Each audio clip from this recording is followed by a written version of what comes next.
Today we want to talk about what Jesus says is the one unforgivable sin. The only unforgivable sin, according to Jesus, is the blaspheming of the Holy Spirit. As we read in Matthew chapter 12, verse 31, "Therefore, I say to you, every sin and blasphemy will be forgiven, but blasphemy against the Holy Spirit will not be forgiven."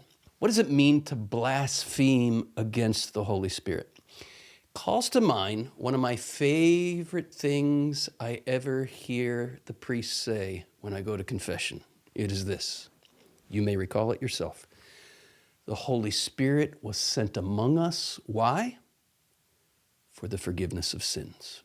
To blaspheme the Holy Spirit in this sense is really to rationalize my sin. It's to assume that I don't need to be forgiven for something. It's to assume that something that is a sin is not a sin, right? The point is this: our forgiveness is dependent upon our acknowledgement of our need for it. So the blaspheming against the Holy Spirit is really the sin of unrepentance. It's the refusal to admit sin. Such a sin cannot be forgiven. Here we should really lean in the direction when we go to confession of not, oh, that's not a sin, or who's the Catholic Church to tell me that's a sin? No. Don't be afraid to admit a gamillion sins and trust in God's mercy and forgiveness. Be afraid of only one sin, the refusal to admit sin. I recently heard this very keen insight from G.K. Chesterton, known very well for being able to turn a phrase, right? He says this: I don't need a church to tell me I'm wrong when I already know I'm wrong. I need a church to tell me I'm wrong when I think I'm right, right? What a keen insight. We don't need the church to tell us we're wrong when we already know we're wrong. We need the church to tell us we're wrong when we're justifying ourselves and telling ourselves we're right. Here's my suggestion. Pick any teaching of the church that you're bitter about.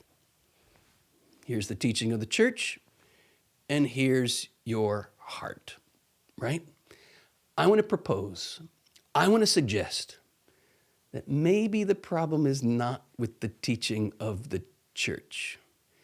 Maybe the problem is just what Jesus said it was, our own hardness of heart. We all know that we need to narrow the gap, right? But a lot of us, I've done it myself, the way we want to narrow the gap is by bringing the church's teaching down to the level of my own desires. What if I were to suggest that there is a power available to us all that can enable us to narrow the gap in the other direction, where our hearts get more and more transformed so that the law of God becomes written on our hearts? You know what happens when we make this journey? We discover this glorious truth. We become more and more free from the law. And as Paul tells us in Galatians 5, those who are led by the Spirit are not under the law. They are free from the law. Not free to break the law, free to fulfill the law because they're following the Spirit and they have no desire to break it.